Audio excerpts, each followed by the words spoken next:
Before joining AMU, Professor Jamal sir made significant impacts on both the Central University, namely Maulana Azad National Urdu University, Hyderabad, and State University, Bir Bahadur Singh Purvanchal University, Jaunpur. His dedication to the field is evident through his extensive publication record, which includes 7 books, 10 chapters in edited volumes, 30 research papers, and 5 psychological scales. Furthermore, he has presented 75 papers at national and international conferences, and he has guided 14 doctoral candidates in their research endeavors. In addition to teaching and research, Professor Jamal sir has fulfilled various administrative roles, such as Superintendent of Examinations and member of Curriculum Revision Committee. He has been involved in inspection work for NCTE, NEOS, and has collaborated with many esteemed institutions, including NCRT, SCRT, CBSE, UGC, etc., all prominent universities across India. His administrative acumen is further highlighted by his role as controller of examination at MANU, Hyderabad, and a principal at MANU City, as well at MANU City, Bhopal. Now, we are privileged to have Professor Jamal sir, Sajid Jamal sir, with us today. His vast experience, dedication to education, and commitment to teacher development make him an invaluable contributor to our sessions. And sir will be dealing with curriculum design and development. Please join me in extending a warm welcome to Professor Sajid Jamal sir. Please, sir. Thank you very much, Dr. Faisal KP, Director, our AMU Center, Malappuram, for such a generous introduction. Sir, I don't think I do deserve for such a generous introduction. I am simply a teacher and I have got the opportunity to address my fellow brethren and sisters. So, sir, it's simply your generosity that you have used so many kind words for me. Thank you very much for this. So, as you have announced, the topic is curriculum design and development, which is nothing new for our teachers, brethren and sisters. Definitely, we all deal with curriculum. So this whole talk will be around how we develop curriculum. First of all, what is curriculum? How curriculum is different from syllabus?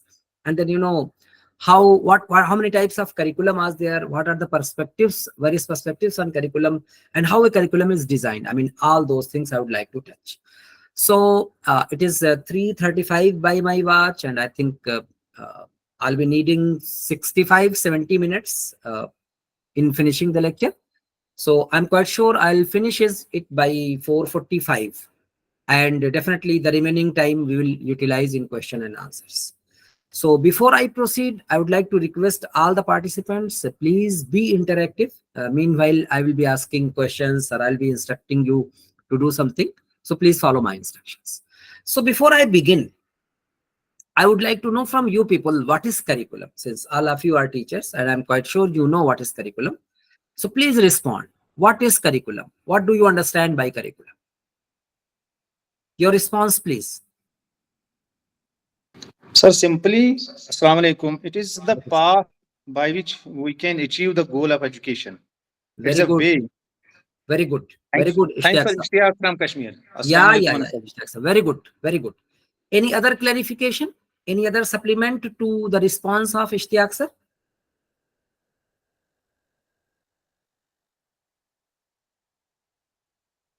No response? Any other response? My question is, what is curriculum?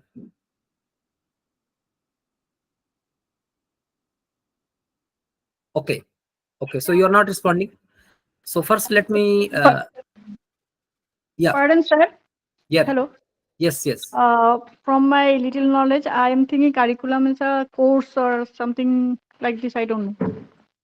Pardon? Is it course? Curriculum. Course. Okay.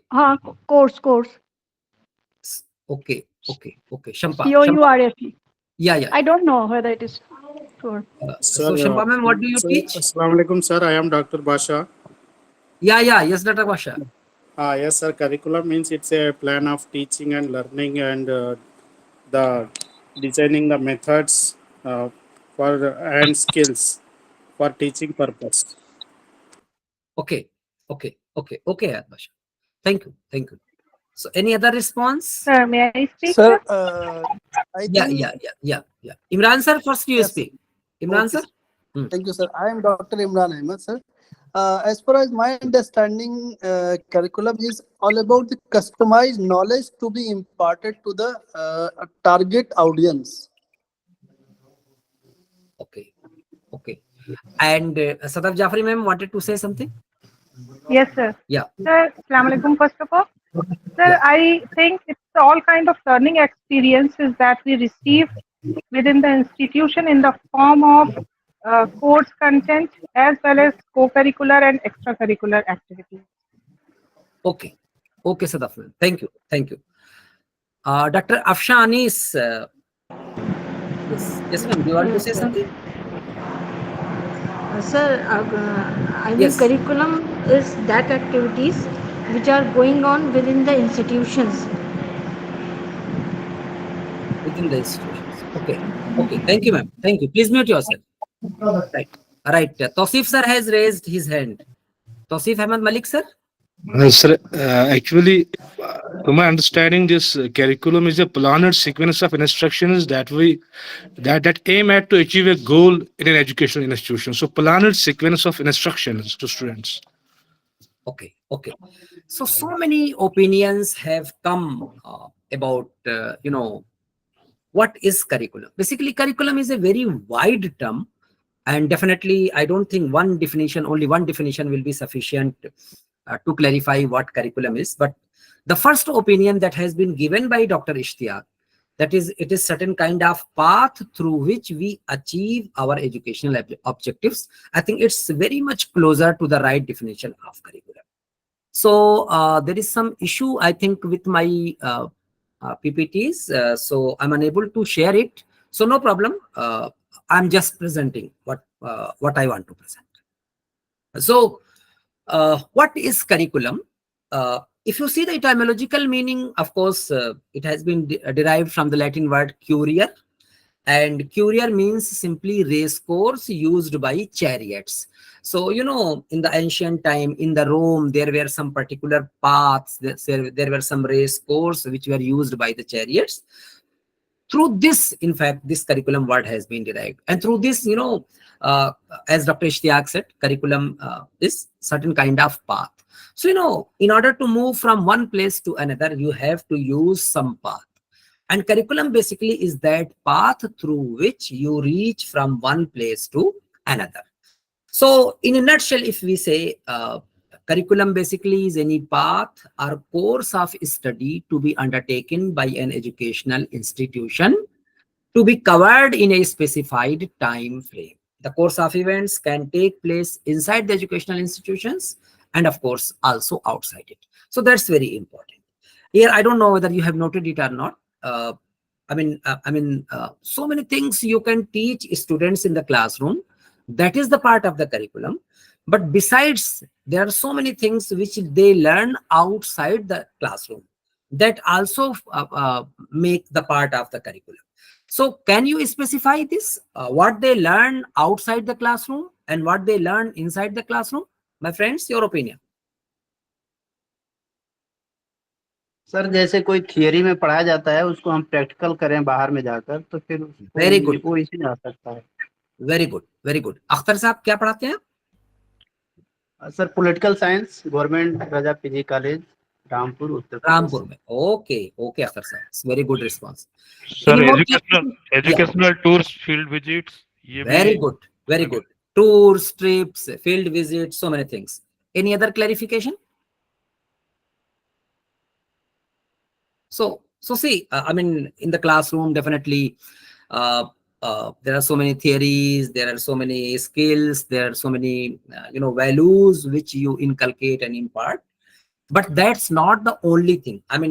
So many things they learn outside the classroom, particularly as Dr. Akhtar and Dr. Devasis, in fact, they said through field visits, through excursions, and by visiting to mountains and rivers and lakes and so many museums and such type of places, industries, factories. So a lot of things they learn. So don't be narrow that curriculum is only that thing which is transacted in the classroom. So many things outside the classroom also forms the curriculum. If we move ahead, there is one point that's very important. Definitely, if you see the narrow sense, it is the study of subjects taught, but it's a very narrow meaning of curriculum. Curriculum is beyond that.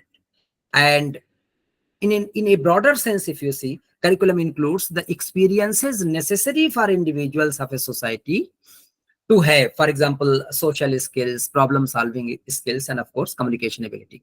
So whatever the subject you teach, it might be zoology, it might be physics, it might be Sanskrit, it might be, you know, library science, whatever the subject you teach, every student is required to be inculcated some social skills, some problem solving skills, and of course some communication ability. So that is also a part of the curriculum. Definitely a curriculum is designed for both present and emerging purposes, and curriculum is dynamic in nature. So this is the point on which I wanted to take your opinion. So curriculum is dynamic in nature. So what do you mean by this point, my friends? Please clarify it. So something that changes with time. Something that changes with time. Very good, Sadaf ma'am. Any other clarification? My question is, curriculum is dynamic in nature. So what do you understand by this point? Any other opinion? Okay, let me ask you another question. So you remember your days of 10th class or 12th class, so many things were taught to you. I mean, definitely 10 years, 15 years, or even 20 years back. I mean, I did my 12th class 30 years back, definitely. So do you think that whatever has been taught to you in class 10th and 12th, same thing is being taught to today's student of class 10th and 12th? My friends, what's your opinion? No, sir. Of course. Dr. Shampa, Dr. Akhtar, Dr. Sadaf, I think you will agree with me that it's not like the case. So do you find some changes in the syllabus, Shampa ma'am? Yeah, sir. Definitely. So what the changes do you find, ma'am?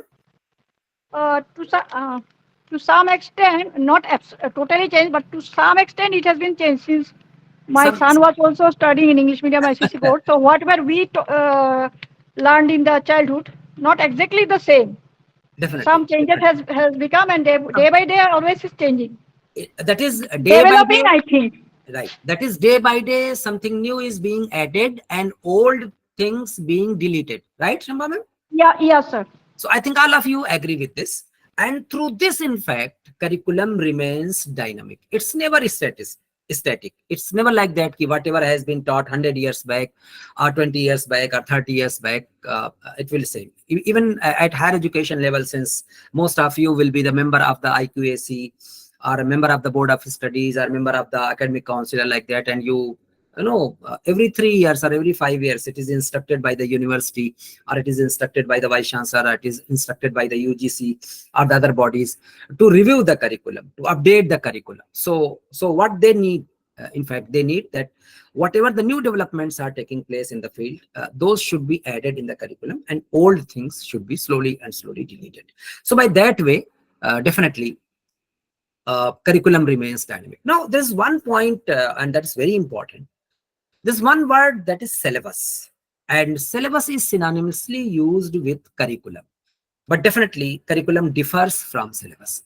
So this is the point on which I wanted to take your opinion first, and then I would like to of course clarify.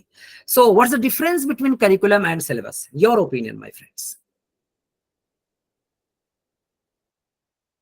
My friends, please. Sir, I'm Ivy Paplashi.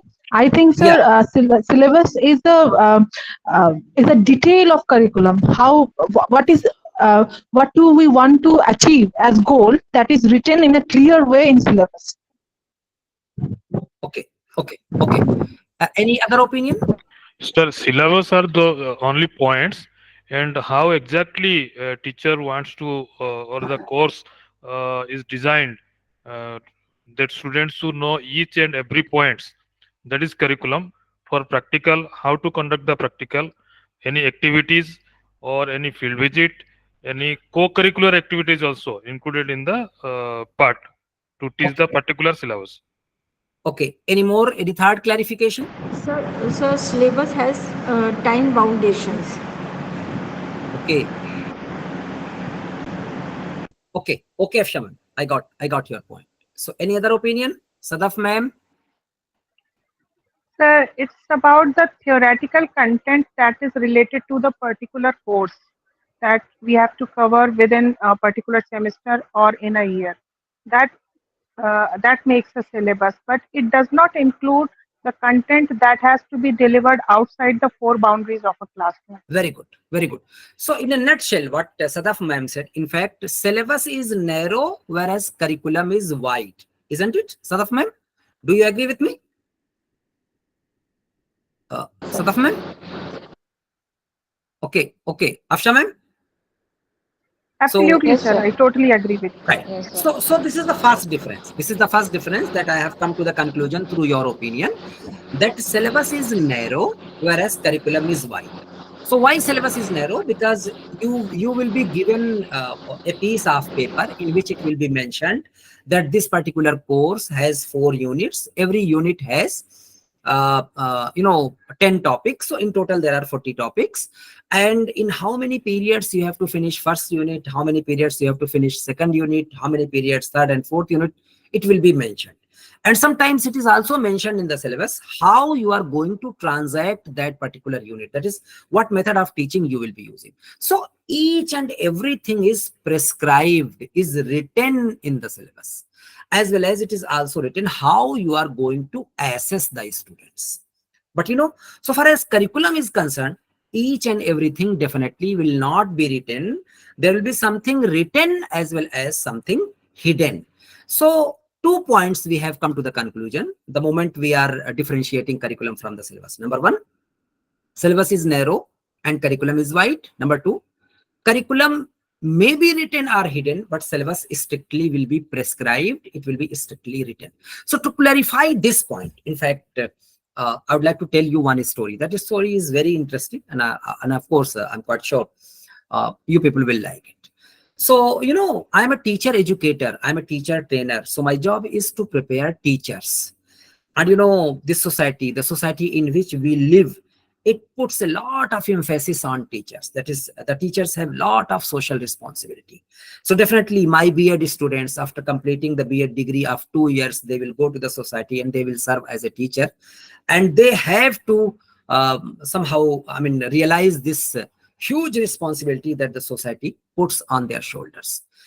So I tell one story on the every first day of the B.Ed course. Whenever I get the opportunity to take the first class of the B.Ed students, I tell this story to them. And the same story I'm telling to you as well. This story revolves around one of the greatest warriors, one of the greatest commanders in history, that is Alexander the Great. So, my friends, do you know who was the teacher of Alexander the Great? My friends? Aristotle. Aristotle. Thank you. Thank you, ma'am. So Aristotle was the teacher of Alexander the Great, and he was a philosopher. Definitely, he knew the whole world, and he knew where Persia is, where India is, and the whole existing world. He had some idea, and he groomed the personality of Alexander. And it is said that he made Alexander. So a huge influence of Aristotle was there on Alexander's personality. So Alexander, with a huge army, in fact, he attacked one very strong and very powerful country of Europe. That country was very big, very large, very prosperous, and very strong, very powerful. So Alexander attacked that country.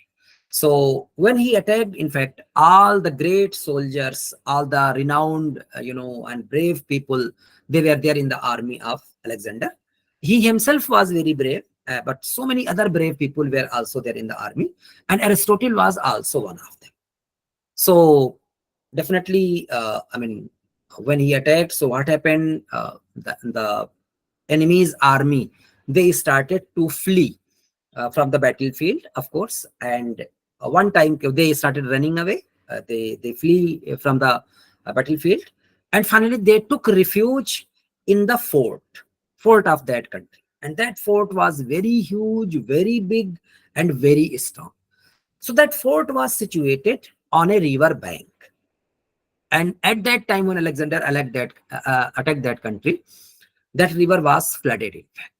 So there were some wooden bridges and there were some boats, but the moment the army of the enemy, they fled from the battlefield, they burnt all the boats, they burnt all the bridges, so that Alexander's army could not cross the river and could not reach to the fort.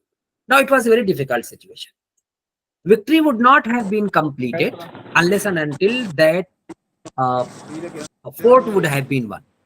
And that fort could not be won unless and until Alexander's army crosses that river. So how to do it? How to cross the river? This was the question. So, Dr. Ali Jafar, your mic is on. Please mute yourself. Dr. Ali Jafar, please mute yourself. Yes. Ali Jafar, yes. Ali Jafar, mute yourself. Dr. Ali Jafar, please mute yourself. Yes, yes.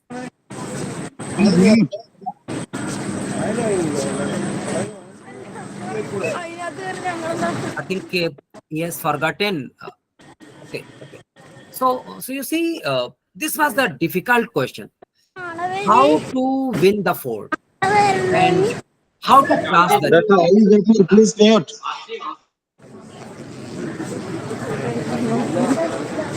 Dr. Ali Jafar. Dr. Ali Jafar, please mute yourself.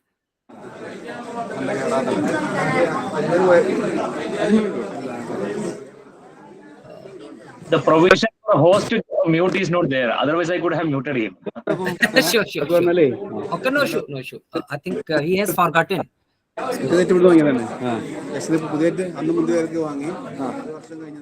Right. So this was a difficult question. How to cross the river, how to reach to the fort, and how to win the fort. So in order to do this, in fact, Alexander organized a meeting of all of his journals.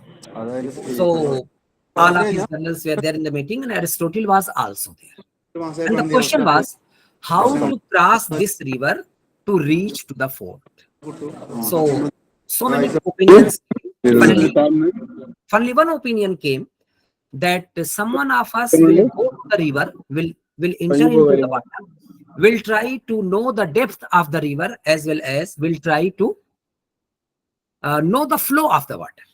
So the moment we will be able to know the depth of the river as well as the flow of the water, accordingly we will make some steps to cross the river.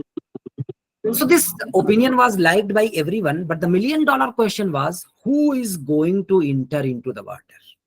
So no one offered his services. Finally, Alexander came forward, and Aristotle came forward, and Aristotle said, okay, Alexander, I will go to the river, I will enter into the water. But he was forbidden by Alexander. Alexander said, no, oh my great teacher, you don't go to the river, rather I will go to the river. Then there was an argument between Alexander and Aristotle. That's very historical, in fact. So Aristotle said, Alexander, you are the commander-in-chief of this grand army. If you will go to the river and you will be drowned, then your whole army will lose its morale. Listening to it, what Alexander said, that was very historical. He said, yes, oh my great teacher, if I will go to the river, I will enter into the water and I will be drowned and you will be there, you will be alive, then you can prepare thousands of Alexanders.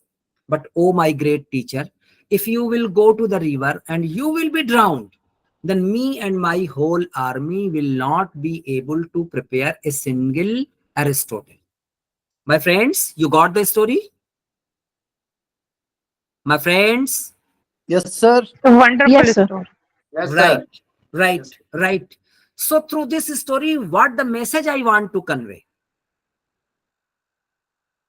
My friends? Sadaf ma'am, Akhtar sir, Pakrashi ma'am. Role of Curriculum, teacher is very curriculum is importance. significant, So more sit than so, important than the curriculum is significant more than important more than the, I mean, is curriculum that is significant than syllabus? Okay, Debashish sir. Role of teacher is very important. Role of teacher is very important. Sadaf ma'am.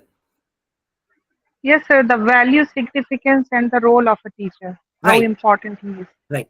Now, please tell me, is this written in the syllabus that on every first day I have to tell this story to my students, my friends? What's your opinion? No, sir. No. It's not written. Definitely it's not written. Definitely it's not written. So why I do it? Because my students who are going to be the teachers, they have a huge responsibility on their shoulders.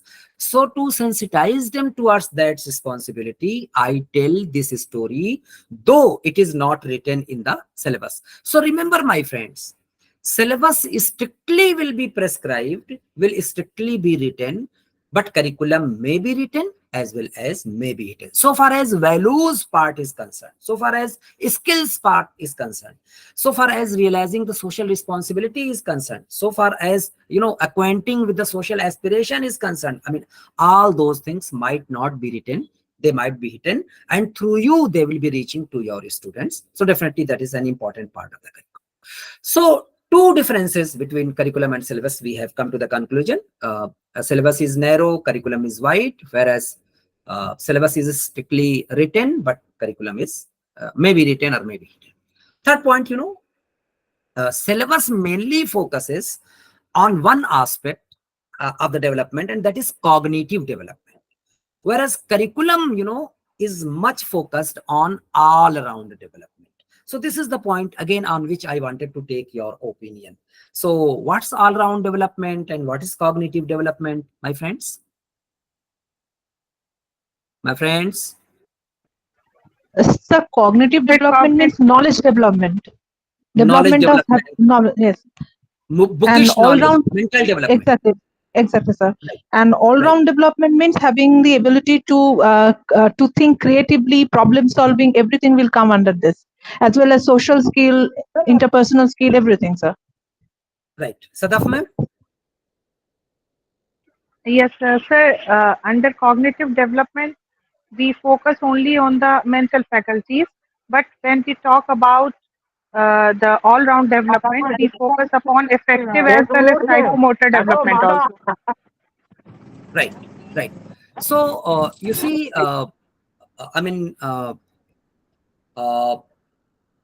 curriculum is more concerned with the all-round development, and as you people opine, all-round development is quite comprehensive. It includes physical, mental, moral, emotional, social, and spiritual development, whereas syllabus is more concerned with the mental development, that is imparting more and more bookish knowledge. And one more difference is there between curriculum and syllabus, and that is what? Syllabus is mainly concerned with the curricular aspects, whereas curriculum is concerned with the co-curricular aspects. So this is the point again on which I wanted to take your opinion. So what are co-curricular aspects, by the way? Curricular aspects is clear. I mean, what we have to teach, how we have to teach, how we are going to have the assessment, what will be the rules of promotion. I mean, all those things that come under. What is co-curricular aspect, by the way, my friends? All the experiences which a child receives outside the four boundaries of a classroom, whether the experiences are in the playground or in any activity room or in any experimental lab or in the form of tours and excursions, all these will be included in that. Shoaib sir has raised his hand. Shoaib Hassan sir, do you want to say something? Shoaib sir? No. Any other opinion about co-curricular aspects?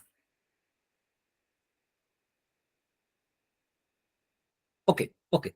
So you see, only bookish knowledge is not sufficient for making any person a successful person. Some more things are required. For example, leadership qualities. Nowadays, coping with the stress, that is stress management. You know, knowing yourself, knowing your strengths and weaknesses and accordingly behaving, minimizing your weaknesses and maximizing your strength or utilizing your strength. You know, Similarly, I mean, how you behave with the others, how you utilize the services of other people to lead towards a good life. I mean, so many things are required. So these come through debates, these come through sports, these come through quizzes, and so many things that we do besides the book, beyond the book. Beyond imparting the bookish knowledge, something more is required, and that comes from the category of co-curricular aspect. So finally, the fourth difference that exists between a syllabus and curriculum is that syllabus is mainly curricular in nature, whereas syllabus is mainly curricular in nature, but syllabus basically is co-curricular. It emphasizes more on co-curricular aspects. Now, why we talk about curriculum design? I mean, what are the purposes of curriculum design? So, in your opinion, why a curriculum should design? What will you say? Why curriculum design is important, my friends? So that holistic development can take place. Holistic and all-round development can take place. This might be one reason. Any other reason? Pardon, sir? Yeah. My question is, why curriculum design is important? Shampa ma'am. I don't know. What I am thinking that it might be for systematic advancement of the syllabus, advancement of the course, study materials, and teaching and learning process. Okay. Any other opinion? Okay. So let me supplement. I mean, 2 points have been told, one by Shampa ma'am and one by Sadaf ma'am. So first purpose is to improve student learning. And to improve student learning, how? Everything we plan in curriculum. I mean, first, easy topics will be kept. Simple topics will be kept. We will move from known to unknown. We will move from concrete to abstract. We will move from simple to complex so that we may improve student learning. Second purpose, if you see, to create a seamless continuum from elementary to secondary and senior secondary and undergraduate and postgraduate level. So, you see any subject at elementary level, very, very preliminary concepts are taught. As you will move from elementary to secondary level, a little bit more tough concepts are taught. At senior secondary level, more abstract things are taught. Accordingly, at graduate and postgraduate level of complexity is increased. So we want to create a seamless continuum from elementary to secondary to senior secondary to undergraduate and postgraduate level. This is the second purpose of curriculum design. Definitely, at every stage, I mean, whether it is elementary, whether it is secondary, whether it is senior secondary or undergraduate and postgraduate level, we have some learning goals. So we want to achieve that learning goals. That's why we have to have the curriculum design. Definitely, we want to prepare the students to face the real life challenges. In fact, that's why curriculum design is very important. And last point, to ensure the all-round development of the students, as is opined by Sadaf. Now, there's one point that's very important. Since this is a diverse group, you people are from different backgrounds. So let me clarify, what are the components of a curriculum? So again, if you'll go through the books or if you'll go through the net resources, in some books it is mentioned 3 components are there. In some books it is mentioned 5 components are there. Even in some books it has been mentioned 7 components are there. But for the sake of clarity in my presentation, I have taken 4 components of curriculum. So these 4 components, first one, aims and objectives. Second one, the subject matter. Third one, learning experiences. And fourth one, evaluation. So now let's talk on these 4. So first one, aims and objectives. This is the most important component. What are your aims? For example, you want to prepare surgeons, engineers, technicians, software engineers, I mean, something like that. So accordingly, you have to follow the subject matter. But your purpose is to prepare sociologists or social scientists or political scientists or literary persons, So accordingly, the subject matter you will follow. So first component of your curriculum is what are your aims? Then second, subject matter. Now, if you want to prepare surgeons, technicians, engineers, and software engineers, I mean, all those things, so definitely only bookish knowledge will not be sufficient. You have to have certain kind of practical exposure as well.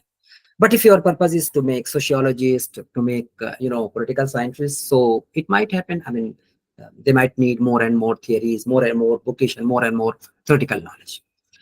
So first component, aims and objectives. Second component, subject matter. Third component, learning experiences. So what are the learning experiences? Again, I would like to take the same example. If you want to prepare surgeons, so definitely you have to accompany them to the laboratory, let them perform the surgery. I mean, let them see how surgery is done.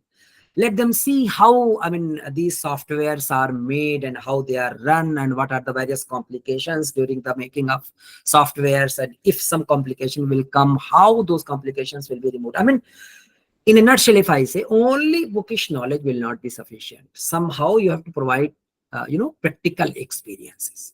But for the second case, I mean, bookish knowledge might be sufficient. You need not to go to the laboratory. Then comes the fourth component. And again, that's very important, and that is evaluation. Now remember, if you have imported the bookish knowledge, that is, you have taught through lecture method, more and more lecture you have delivered, more and more bookish knowledge you have imparted. So the best way for evaluation will be you ask long answer type questions, you ask short answer type questions, or you ask very short answer type questions and MCQs. But if you have provided them, the practical exposure, so only essay type questions, short answer type questions, or only paper and pencil test will not be sufficient. You have to somehow evaluate their practical skill as well. So you have to accompany them to the laboratory, and in the laboratory you will check how much skills have been inculcated among them. So in a nutshell, these are the four components of a curriculum. It starts with aims and objectives. Then comes the subject matter. Third one is the learning experience, and fourth one is the evaluation. Now, Pardon, sir. another point. Yes. Sorry to interrupt you. Yes, Sir, in those subjects which have not the scope of lab practical teaching, what they will do, sir, if you kindly explain. No, my point is this, ma'am, there are some subjects in which more and more, I mean, you keep on imparting bookish knowledge, you teach the theories, you teach the theoretical aspect, you teach the historical background. So slowly and slowly students will grasp, and so many things they will learn, and they will, I mean, incorporate among themselves, and they will develop the mastery of the subject. But there are some subjects in which only theoretical and bookish knowledge will not be sufficient. Somehow you have to provide the practical exposure. Right, ma'am? Shamba ma'am, you got it? Oh, sir, then I think you are saying that beside these subjects, they have to learn also other, which you, just before little few minutes, you said that they need to have co-curricular Yeah. course See, also. my purpose was to tell you the components of a curriculum. And I told you, first one is aims and objectives, second one is subject matter, third one is learning experience, fourth one is evaluation. And these four are related with each other. Yes, sir. Right, Shamba? Then in this aspects, we can evaluate through questionnaire, sir. See, if you have imparted more and more bookish knowledge, that is, you have given theoretical knowledge, so you can check their knowledge through MCQs or short answer type questions or long answer type questions. But if you have provided some practical exposure, so only paper and pencil test will not be sufficient. You have to check how many skills have been inculcated among them, and you have to follow the other way also. Right, sir, thank you. Okay. Now, after learning these points, till now what I have presented before you people, what is a curriculum, then I explained what's the difference between curriculum and syllabus, then of course why curriculum design is important, then I told what are the components of curriculum. Now after knowing this, let's see how many types of curriculum design are there. So definitely the moment I say types of curriculum design, again, if you'll go through the books, you will find plenty of types of curriculum design. But since this is a diverse group, and I would like to present to be crispy as much as possible. So I will be presenting only 3 types of curriculum design, which are most prevalent in our country, India. So first curriculum design, first one and the most widely used one in our country and the most oldest one is, the subject-centered curriculum design. Then comes learner-centered curriculum design, and finally comes problem-centered curriculum design. So let me focus on all these 3. Let me repeat. There are 3 types of curriculum design, which by and large is used in our country. So subject-centered design, learner-centered curriculum design, and problem-centered curriculum design. So subject-centered curriculum design, as the name indicates, it is designed by the experts, keeping in view the nature of the subject. Even before the students come to our educational institution, it is prepared in advance. So nothing is kept in mind. Only one thing is kept in mind while designing such type of curriculum, that what the students of undergraduate courses or postgraduate courses are required to know in this particular course. For example, mathematics, MSc mathematics or BSc mathematics, you see. So it might happen that students might like some of the concept, might not like some concepts, might understand easily some concept, might not understand easily some concept. But all those things, these experts, they don't take into opinion. So what's important for them, that since this is MSc mathematics course, so this is the minimum knowledge which every student should have. So let them learn. We will teach them, whether they like it or not. Whether they find any difficulty or not, that doesn't matter. But this is the minimum level. Somehow they have to learn it. So this is subject-centered curriculum design, most prevalent in our country. Most of the universities follow this pattern. It is the oldest one. And of course, it is very rigid in approach. We don't provide individual space. We don't take into account the individual differences. And we don't take into opinion the interest and all those things of the students. Rather, it is prepared by the experts according to their own way. Then comes, contrary to it, learner-centered curriculum design is relatively a newer approach. And as the name indicates, in this approach, we keep into account the needs, the interest of the learners. So what they may like, what they may not like. Individual differences are there. So we take into account the different learning styles of the students. We keep into account, the individual differences that prevail in the classroom. And accordingly, we provide them, the choices and all those. So at this juncture of time, I would like to know from you people, have you heard about CBCS? Yes, sir. Yes. So what is CBCS? The choice-based credit system. Choice-based credit system. So in this type of syllabus, what we do, ma'am? So the students have choice to student can select their subject, their paper, their course. Right. Any more clarification from Shampa ma'am or Devashi sir or Sadaf ma'am, Akhtar sir? I'm asking, what is CBCS? Sir, here students have the right to choose subject according to his abilities, according to his interest. See, some of the papers you make compulsory. 1, 2, 3 or 4 papers. These are compulsory to everyone. Everyone have to study. But in some of the papers, you give them choice. For example, out of 5, you choose any 2. Out of 3, you choose any 1.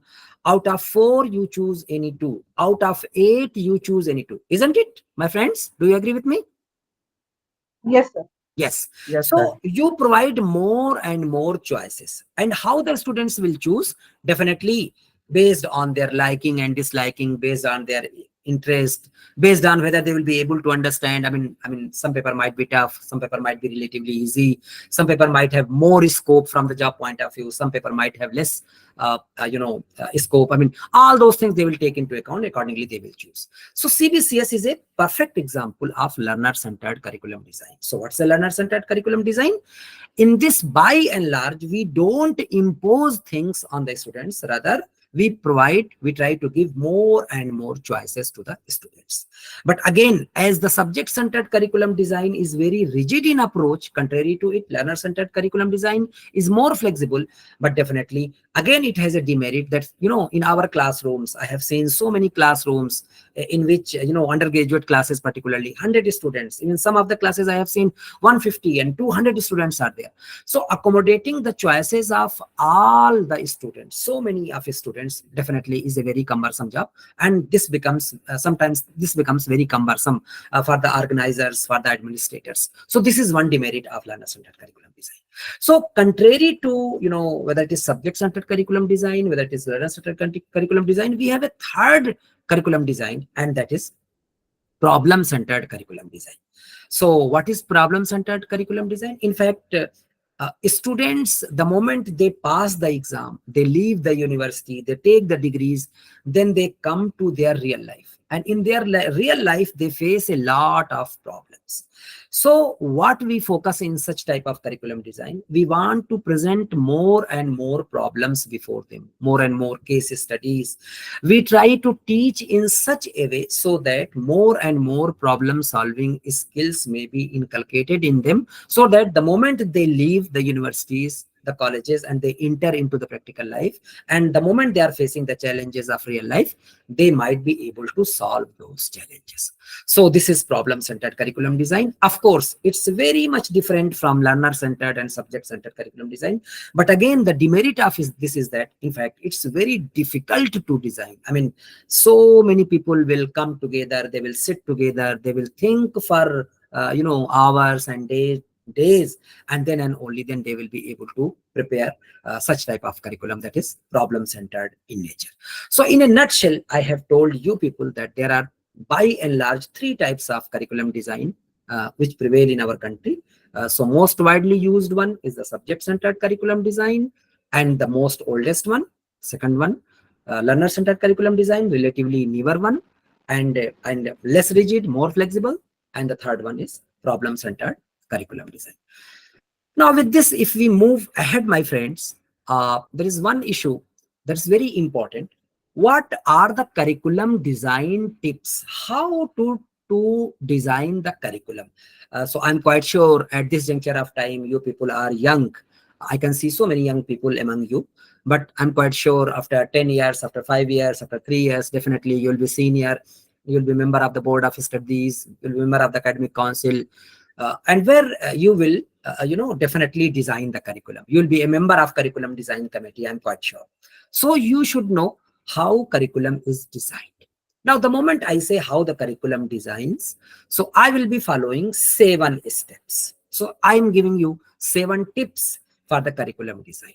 So first tip, most important one, the moment you are designing the curriculum, you think about one thing, that you identify the needs of the learner, what the learners want. Because whatever you are doing in the educational institutions, in the colleges, in the universities, crores of rupees are spent on them, and not only the government's money, in fact their parents' money, their time, and so much investment is there. So if we'll be failing in identifying their needs, it will not be a good thing. So first, let's identify the needs of the learner, then create a clear list of learning goals and outcomes. So what the outcomes we are going to have. So I think so many of you, I'm quite sure will be a member of IQAC and all those. So have you heard about PSOs, my friend? Yes, sir. Oh, very good, very good. Pakarshi ma'am, what are these? Yes, sir. What are these? Sir, program specific outcome. Oh, very good, very good. Pakrashi ma'am, you seem to be very learned. What do you teach, ma'am? Sir, political science. Oh, very good, very good. Program specific objectives. So please specify, ma'am. Please clarify what is it for the other people. Sir, program specific, that means if I'm teaching BA in political science, BA is a program. So Right. BA, a student who is doing BA, there must be certain objectives and outcomes. That is, after getting graduated, having BA degree, we expect that that student must have some, must achieve something. That is the outcome I am speaking about. That Right. is what program specific outcome.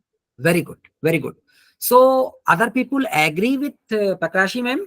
I mean, Sadaf ma'am, Shampa ma'am, Imran sir, you people? Yes, sir. Pardon, sir. Yeah. Sorry, I could not reply your answer a few minutes ago since I was on the way from the college on the road. No problem, no problem. But I think you asked me the question about CBCS. Yeah. So as far as I know, is it choice-based curriculum of study? Yeah, sure. That we have discussed about that. Let's move ahead. Actually, I could not reply. You know, No that's problem. why. No problem. No problem. Sorry, sir. And now I did not hear what I am just here in the home, returning from the college. Sure. Sir, if you kindly repeat the question. Yeah, I'm coming to that. So let me complete first. So, I asked PSOs, what are PSOs? And ma'am told program specific outcomes. Now, you see, after completing any course, it is expected that students will do what? That is, what are the outcomes of any specific program? So these are known as program specific objectives. So I'm talking about, curriculum designing tips. And the second tip, second point related to curriculum design is that create a clear list of learning goals and outcomes. What behavioral changes in the students are about to be there after completing this particular course. So this is the second tip. Third tip, identify the constraints. So, there are so many constraints like time constraints, resources constraints. So sometimes you plan very heavy. You include so many things in the curriculum, but the moment you are going to implement, you find that it's very difficult to get even 180 days in a year or 90 days in a semester. So definitely, how can you do that? So plan only that much which can be completed in the stipulated time. So time constant might be there, resources constant might be there, there might be some other constants. So identify the constant, accordingly plan.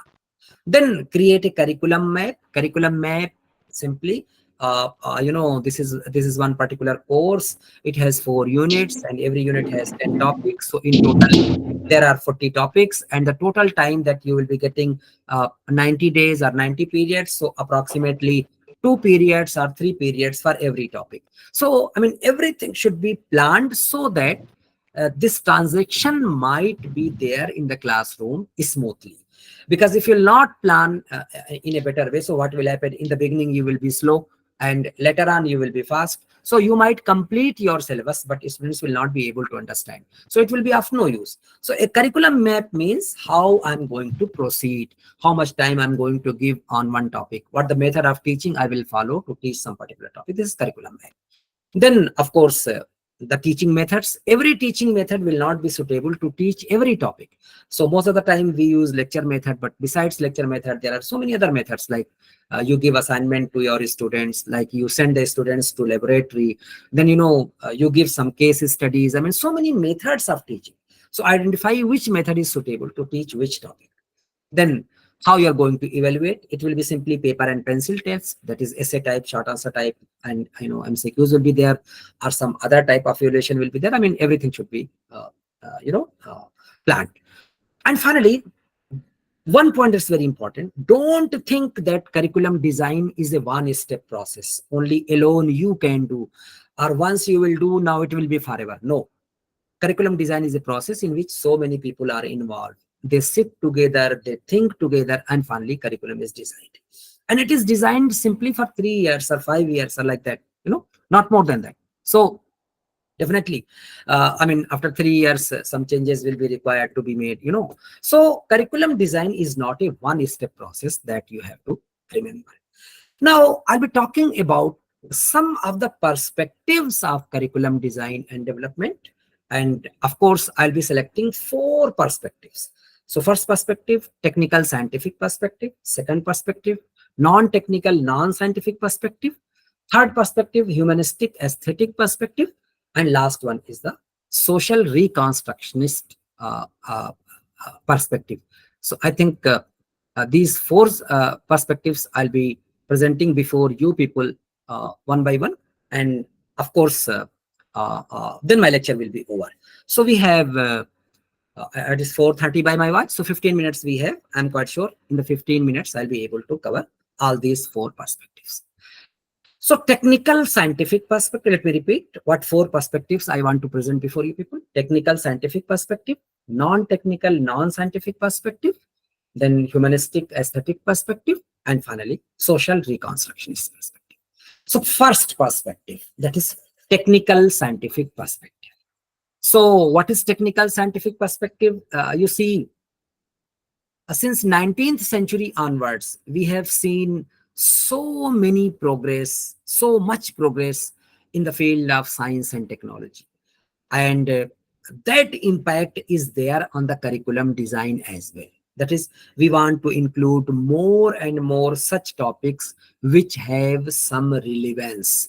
So what we do, we plan, and we plan a sequence as well. For example, first what will be taught, then second what will be taught, then third what will be taught, then fourth what will be taught, how we are going to progress. So each and everything we decide and discuss in this perspective, that is technical scientific perspective. So basically it is a traditional orientation about education, and it includes formal methods of teaching. I'm sure it involves a logical step-by-step procedure. It focuses on the end product or performance of the students, and its design is subject-centered design. Now, what is formal approach of education or formal methods of teaching, my friends? My friends, getting me? Sir, pardon, sir. My question is, what are the formal methods of teaching? The lecture mode. If I am not wrong, then it is the lectures which we give in the class. Right. Theoretical lectures. Theoretical lectures, right, Shampa ma'am. Okay. Pakrashi ma'am? Sir, that is lecture methods, chalk and talk with us. Okay. Any more opinion? The discussion method is there, project method is there, problem solving method is there, field trip method is there, observation method is there, and many more are there. Okay. Let me ask the question in a different way. The way through which you are connected to me, I am delivering a lecture and you are listening to me. Do you think it is a formal method? My friends? Yes, sir. No. Yes, sir. No formal method. Oh, Why? Because you are at different places. I am at different place, isn't it? No, yeah, totally not. Yes, sir. Yeah. So we are It's not. a interactive approach. Yeah. See, Basha sir, Yes, we are sir. not Yes, sir. in the under the Sir, four. hello. Yes. Formal education, which is classroom education. Yes. I told the things that when we teach in the classroom in the college, right, when face we to face teaching and learning process. Right. So you see all those old teachers, traditional teachers, your professors, when you were students, your professors. So they were strict in so many ways. I mean, they believed in formal type of things, So if there is one lecture theater, we at Aligarh Muslim University, what our teachers followed. So there was one lecture theater. So strictly, all the girls will be sitting towards the right side of the hall, and all the boys will sit towards the left side of the hall. And no question in between. Let the professor deliver the lecture. Professor will stop at one point, preferably 5 minutes before the bell or 10 minutes before the bell. Then whatever the doubts, whatever the confusions you have, you raise the question, it will be solved. And if time will be less, so professor will be inviting you to his chamber or to the library or something like that, and where your doubts will be clarified. So it's a very formal approach, what to do, how to behave. Everything is very formal. So this technical scientific perspective is a very traditional perspective, and it believes in formal methods of teaching, formal approaches of education. So contrary to it, we have another perspective, and that is non-technical and non-scientific perspective. So what is this non-technical and non-scientific perspective? Definitely, it is less structured and more flexible in comparison to technical and scientific perspective. It considers that curriculum evolves rather than being planned. Now, this is the point on which I wanted to take your opinion. Curriculum evolves rather than being planned. So what do you understand by this point, my friends? Let me repeat. Non-technical, non-scientific perspective of curriculum design believes that curriculum evolves rather than planned. So what do you mean by this? Sir, Yes. every teacher could plan according to his wish, according to the syllabus, what he actually want to taught the student. Okay, Tosif sir? Tosif sir, do you want to say something? Yeah. So I think this non-traditional, Very good. way is Non-traditional approach.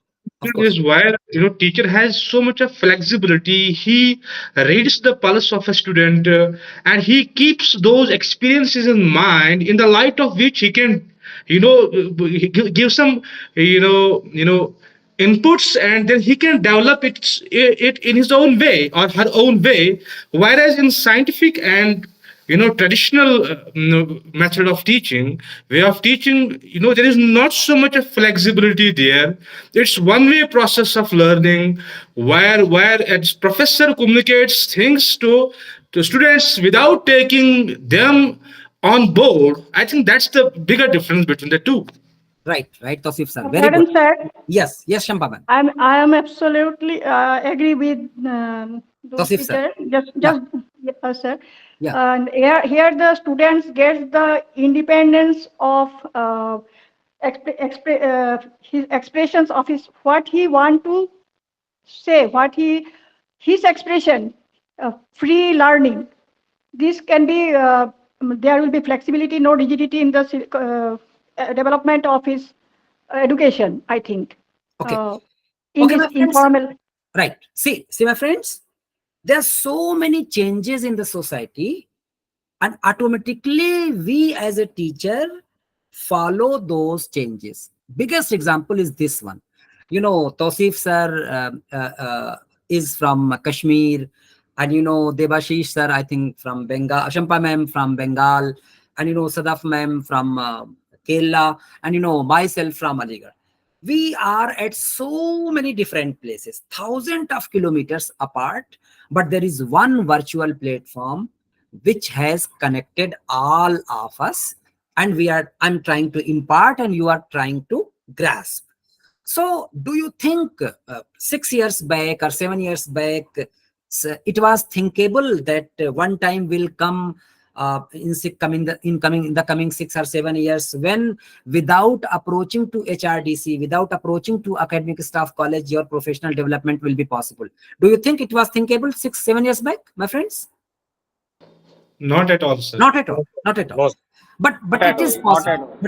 But now it is possible. How? Simply because this corona pandemic, in fact, has taught so many things. It has brought so many changes. It has, in fact, opened the world of technology for us, and definitely we are utilizing that. So, similarly in the classroom, so many things happen. I mean, classroom is not such a place. I mean, we are not a machine that you will put our button and we will keep on delivering the lecture. No. We interact with the students, and in so many ways students motivate us. In so many students also guide our lecture. In so many ways students correct us, isn't it? Do you agree with me on this point? Yes, sir. That's it. So the moment we interact with the student, it is a live experience. So the moment I say curriculum evolves, it means everything can't be prescribed, everything can't be written, everything can't be dictated. Rather, there should be certain kind of flexibility on the part of the teacher. Important thing is to impart the knowledge. Important thing is to inculcate the skills. But there might be different ways. I might use another method, you might use another method, someone might use another method. So the moment I say curriculum evolves rather than planned, means it should not be rigid, it should not be fixed, it should not be very much structured. Rather, it should be flexible. So I was talking about non-technical and non-scientific perspective. So definitely it is flexible, it is less structured, it considers that curriculum evolves rather than being planned. It's based on the progressive philosophy. That is, its main concerns are needs and interests of individual learners as well as the society. It gives due recognition to the importance of music, arts, literature, health, education, and humanities. So, my friends, do you think all these subjects matter? Pardon, sir. One thing I have to say here. Yeah. Whatever you were just telling few minutes ago. Yeah. The rigidity and rigidity and flexibility of the curriculum or syllabus. Previously, we had no choice. Syllabus were imposed upon us. We were bound to take whatever they are going to give us. Right. Whatever the teachers wanted to impart due to the rigidity of the syllabus. Yeah. But nowadays, due to the change of whatever you were saying, so students can take according to their choice. They can develop their whatever potentiality they have. They can develop this through this freedom of choice. Right. So, to the last point related to non-technical, non-scientific perspective, I wanted to tell before you people that it gives much importance to music, to arts, to literature, and to humanities. So do you think all these things are important? Music is important, arts are important. What's your opinion, my friends? I think, sir, sorry. Yes, Shampak. I think, sir, these are also important since one have to develop all-round development. Just you said co-curricular activities. I think not only bookish knowledge are limited to one syllabus, one course. Suppose I am the student of philosophy. I should not confine my limit to this subject, but we have to take knowledge of other subjects also. So I think music and arts are also important. I think, I don't know. Okay, Tosif sir? So you were saying, curriculum has to take into account the problems which society is facing, and those problems are changing day by day. I think you were earlier talking about the stress management. You were talking about how to manage the stress. I think that is a pressing issue in contemporary times. So I think music, sports, and all other arts. Arts and other things, they help us in coping with this stress kind of thing. I think that's important. Very good, Tosif sir. So at this juncture of time, I'd be telling one story and then we will proceed ahead. So I'm quite sure all of you know about Professor C.V. Raman. So have you heard his name? C.V. Raman. Yes, sir. Yeah, who was he? Who was he, my friends? Nobel Prize awarded from physics, I think. Right. A great physicist. Yeah, a very great scholar, a knowledgeable person, and at least 100 years ahead of his time, so far as his thinking and vision is concerned. So he was given a Nobel Prize for discovering one effect that is known as Raman effect after his name. Raman effect. So he was studying this Raman effect. So he had so many books and so many papers and of course pen, and just engrossed in thinking and just driving the theory and equations and all those, but they couldn't find a clue how to move ahead. So being fed up with all these, he closed all the books, he closed all the papers, kept the pen on the table, went to another room where one guitar was kept. And then he knew how to run a guitar. So in fact, he just started, playing with the guitar. So he played for, I think, as the books have said, 15 minutes or 16 minutes or 17 minutes. And he concentrated. He was playing the guitar, but he was concentrating on the theory about which he wanted to prove, So all of a sudden, some point came to his mind. He kept the guitar, came to the another room, and completed the theory, and finally got the Nobel Prize. So the best, use of music is that it helps us in concentrating. A great educator, Rabindranath Tagore, in fact, in his scheme of thing, Tagore said music is very important because through music, we can reach to the God. We can know for which purpose we have been born to the world and what we are doing and what are our potentialities.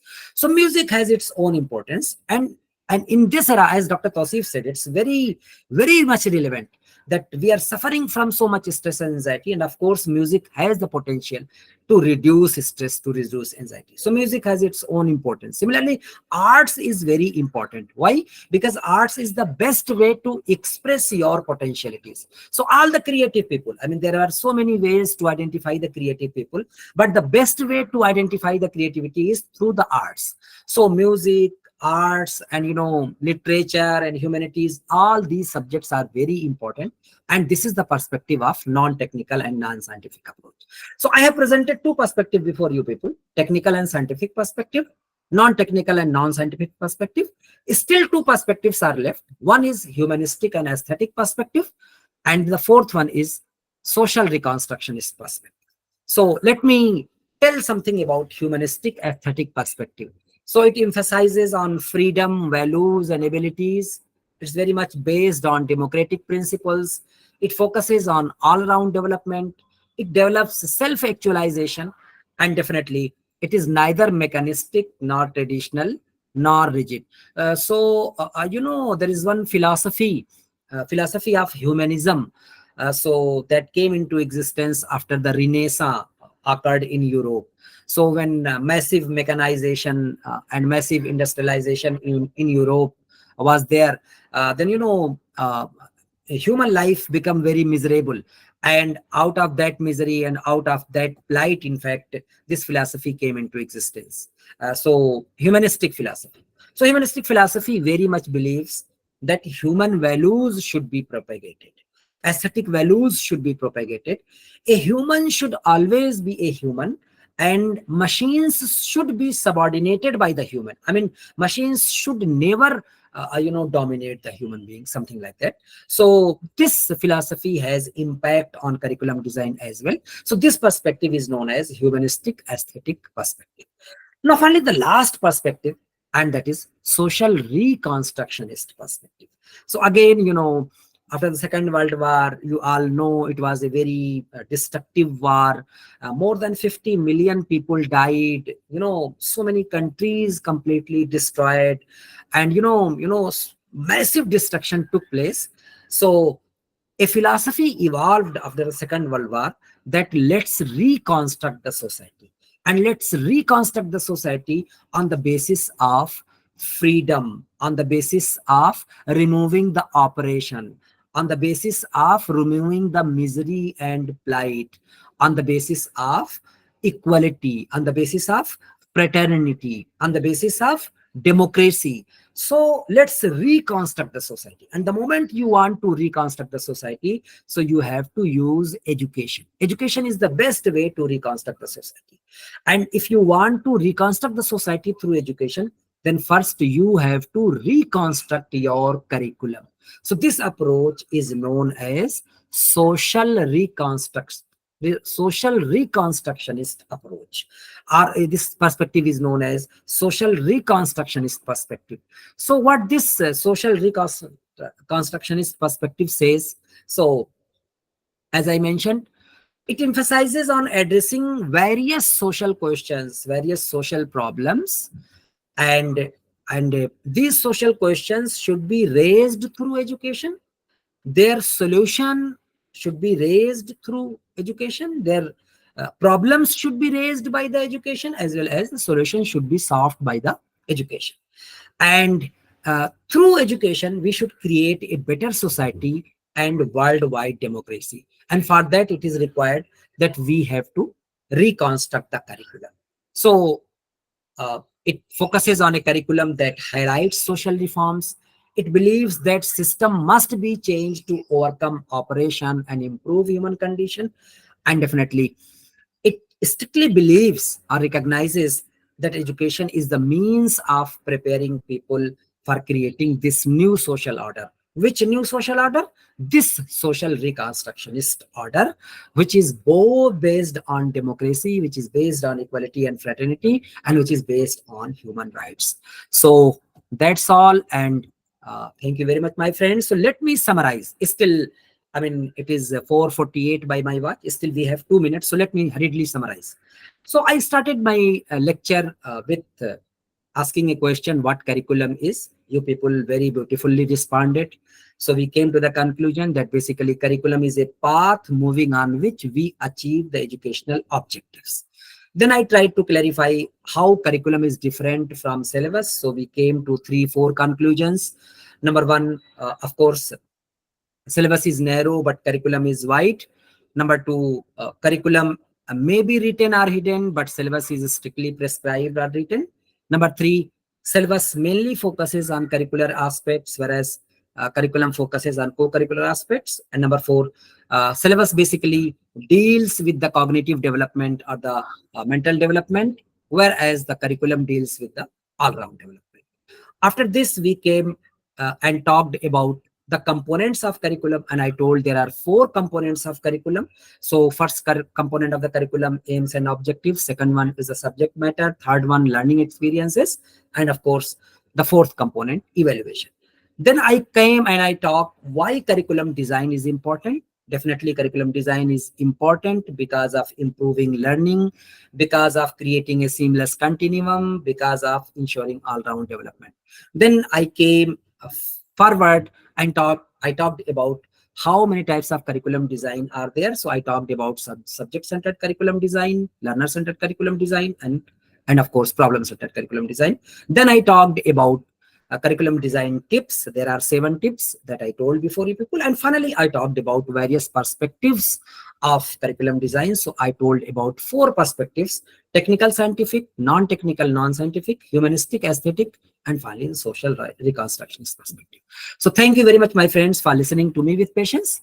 So I think since last 75 minutes continuously I'm speaking, so I'm putting an end to my lecture. Still we have 10 minutes.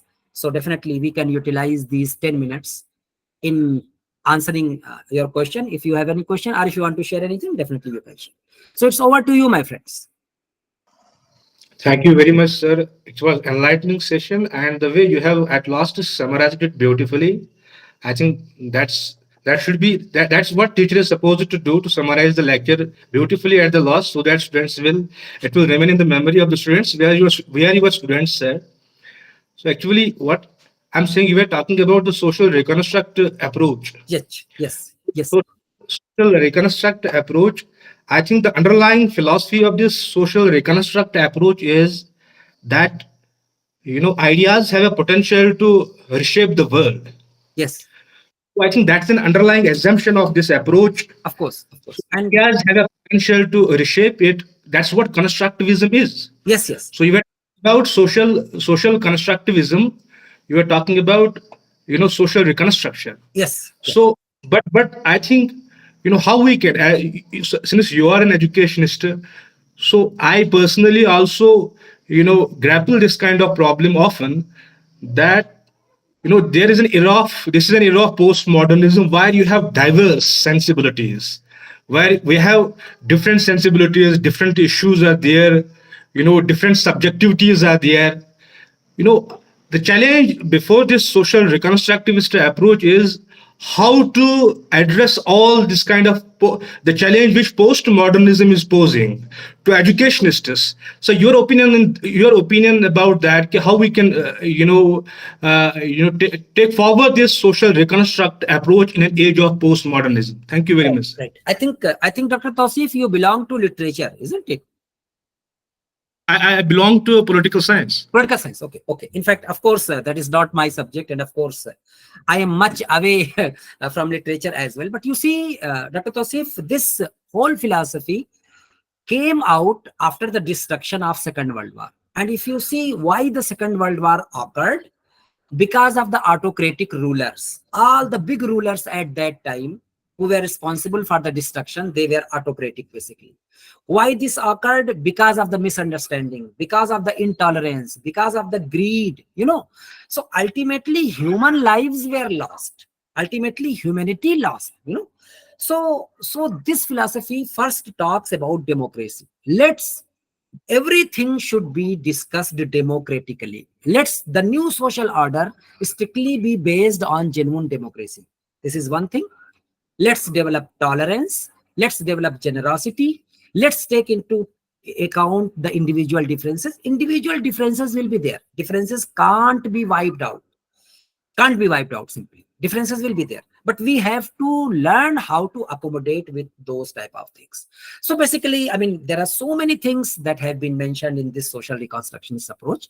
My concern is this, you know, education is the best tool to make a better society, and curriculum is the best tool to do that for the education. Education will serve the society and curriculum will serve for the education. So somehow democratic principles should be taught, oppression and plight and misery. I mean, somehow this should be a part of the curriculum. And you know, how to develop generosity, how to develop compassion, how to develop tolerance, how to accommodate with the differences. I mean, all those things, if there will be in the curriculum, definitely so many values and skills will be inculcating among the students, and definitely will be able to create a better society, will be able to reconstruct the society. Dr. Tosif, got it? Yes, sir. Thank you. Thank you very much, sir. Okay, Dr. Singh. That was a very good question. I liked it. Thank you, Dr. Singh. So any other question? There were so many active participants in this program. So I expect questions from them.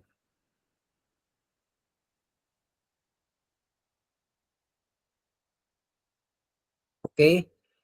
No questions? Pardon, sir. Yeah, Shampavan. Yes, My please. question may not be related to this. Still, I'm trying one question. Sure. Sir, last point, social reconstruction you have said. And another thing, we think education is the in our subject, we have learned that education is the manifestation of perfection already in man. Some great leaders said. Yes. Swami Vivekananda. Vivekananda. So, yes. So, sir, society to comprises, consists of human beings. Yes. And humanities should prevail there in society. Yes. So education must be in such a way which can prevail the humanity. Sure. So social reconstruction, first of all, I think through democracy or any process, whatever you said. Yes. First of all, we have to prevail humanity. Sure. I think. Sure. And humanity. Otherwise, our education just will be bookworm, like bookworm. Yes. Education. Yes. And ma'am, since you have talked about Swami Vivekananda, a great scholar, a very knowledgeable person, a great philosopher. Yes, sir. So yes, I sir. think at this juncture of time, there is a very relevant incident, and that I would like to share with all of you. Since all of you are teachers, so I'm quite sure you will be able to propagate this story to your students as well. So, you know, there's no doubt about the scholarship and knowledge of Swami Vivekananda, a great scholar, a very visionary person, a great educationist, a great philosopher. And all of you know about his famous speech that he delivered at Chicago. So do you know about that? Yeah, brothers and sisters. Sure. So, you know, Swamiji, whole of his life used to wear simple clothes of sannyasis, you know, yes, saffron colored dhoti.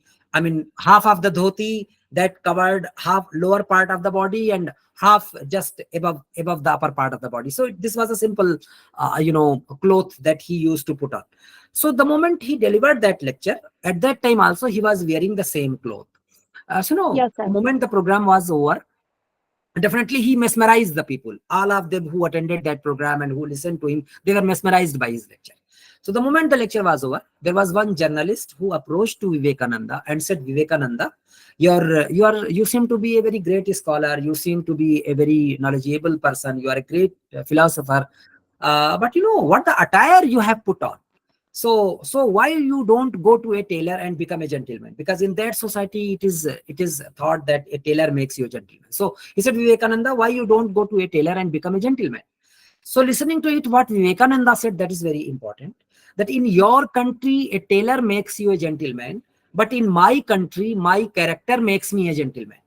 Yes, sir. Yeah.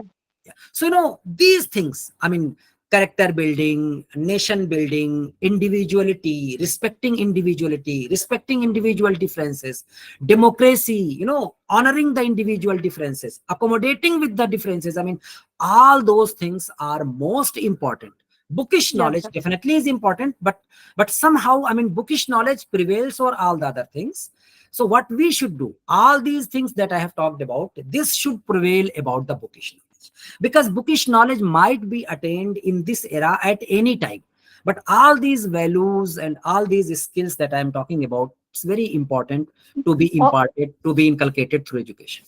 Right, ma'am? Yes, sir. All these are ideals we have to follow. Sure. Yes, sir. Vivekananda taught about practical Vedanta also. Sure, So definitely. in London, he gave lectures on this. Yeah. So I mean, we have to there are follow so many these books. ideals, sir. Yes, of course. Vivekananda and these people, Tagore and Mahatma Gandhi, and of course, Yes, Dr. sir. Yeah, Zakir yeah. Hussain. I mean, these people were very good. They were ahead of their time. They were very visionary people. Yes, sir. Yes, sir. Arvindo also, I'm missing. Yeah, his Sri name. Aurobindo. Yes, sir. I mean, all these people. So somehow, I mean, if we will go through their writings, we will go through their books. So through their writing, you will come to one conclusion that humanity is most important. Bookish knowledge is not as important as the humanity itself is. So thank you very much, Shamba ma'am, for asking this question. Okay, thank you, sir. So I think it's 5, but still, if you have any question, so I can answer the question. No question? Okay, so I think. yes, sir. Yes, Director Saab, what's the custom? You will say thanks, or I should say goodbye? No, I should. Thanks. I was checking actually the time now. The turn because the participants were interacting. I thought I should not want to interfere in between. Okay. Anyway, I think it exactly at now 5 p.m. Now I feel very honored and also very pleased to be here to attend your lecture. And I also have lots of lectures. I have attended your lecture. So always it is nice listening to you, and I express my sincere thanks and gratitude for making all of us enlightened about the topics that you touched all the aspects of it. And from the responses of the participants and interaction also it is clear. And all are benefited. Thank you. Thank you all. And Dr. Faisal, in fact, there was some technical issue, so that's why I couldn't share my screen. Okay. So No, PPTs are with me. I will send it on your mail. You please send these PPTs to all the participants. Okay, I'll share to WhatsApp group. Yes, sure. Thank you very much. And thank you, my friends, for being so interactive. Thank you very much. Okay, I request all the participants to be again join 5:30. Thank you. Goodbye, my friends. Bye. Goodbye.